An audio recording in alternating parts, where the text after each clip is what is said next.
Hello everyone, I have a book review for you today, and today we're going to be reviewing Acts of Desperation by Megan Nolan.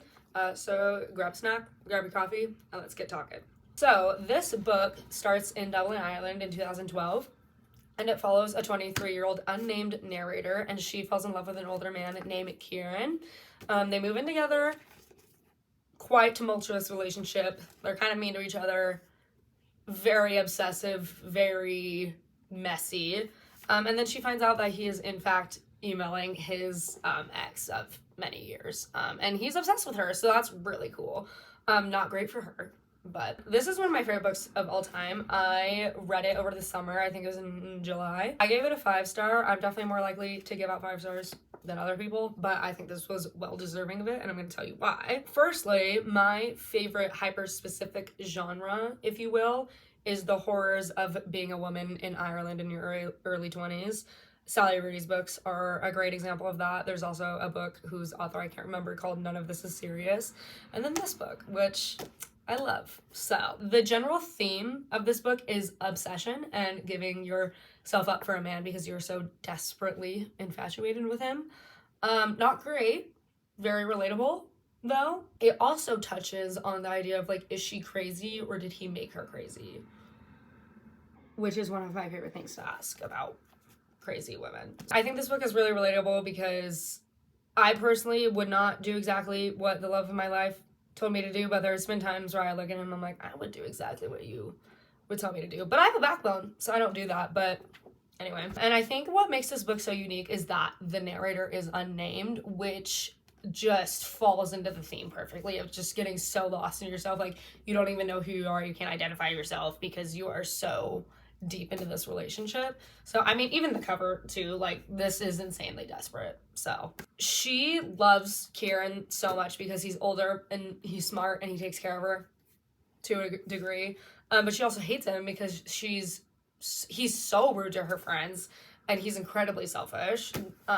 So that's super awesome. So she doesn't have a good love for him, and he's a very negative person, and he's just a looming cloud the entire book, and he's horrendously indifferent to her. Like, he cannot care less what happens to her and her life. This book is also broken into different sections, and they all have their own chapters. And yes, it begins in 2012 in Ireland, but it also flashes forward throughout the book to when she's traveling in Athens and like kind of reflecting on the situation. So you get like a bit of a knowledge drop throughout, which is super interesting to me.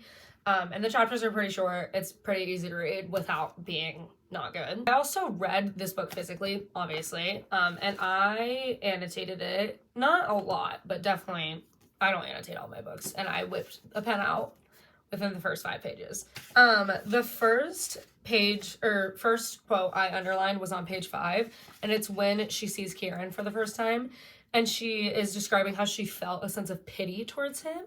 And she says, by pity, I mean that just by looking at him, I felt an acute tenderness for his condition, his being human. That sets up the reader of the book to understand why she gives Kieran so much grace throughout the book and why she let him get away with so much is because she can't see him as anything else than a human who's going through their life for the first time, which everybody is.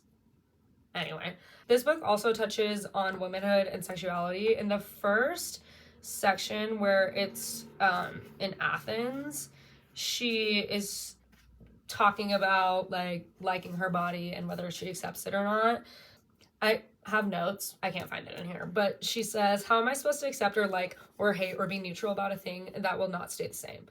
Then she says, remember that sex might be the first time that she realizes bodies can be made to feel good, when discussing how hard it is to have a body as a female. Those are 2 of my favorite quotes. Touching on the indifference that Kieran feels towards her throughout the book, towards the end, she writes, I had chosen someone who is by nature indifferent and I made it my project to make him love me. I just want to make sure you guys heard that correctly. I made it my project to make him love me. What an incredible line. Like, 10 out of 10 quote. It's great. This book is insufferable, I'm not gonna lie, but it is extremely well written, and those 3 quotes kind of sum up why I like this book so much. Let's get into if I would recommend this book or not. I would recommend this book to a bunch of different people. As I brought up, like, Sally Rooney lovers earlier, anyone who likes Sally Rooney, who she only has 4 books out right now, I would recommend this book if you want to read more Sally Rooney books. I would also recommend this to people who think that romance books don't have enough depth for them, that's why I like literary fiction so much personally, because romance is just never deep enough for me.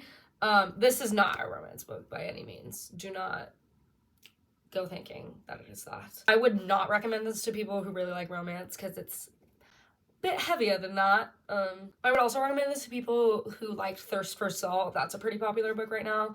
Very similar to this. Yeah, Thirst for Salt. She also falls for an older man. That's set in Australia, though. And I would also like to note that this book and a lot of other books like it, like Sally Rooney and whatever, do lack a lot of diversity. They are kind of mostly about privileged white women who love men and the issues that come with that.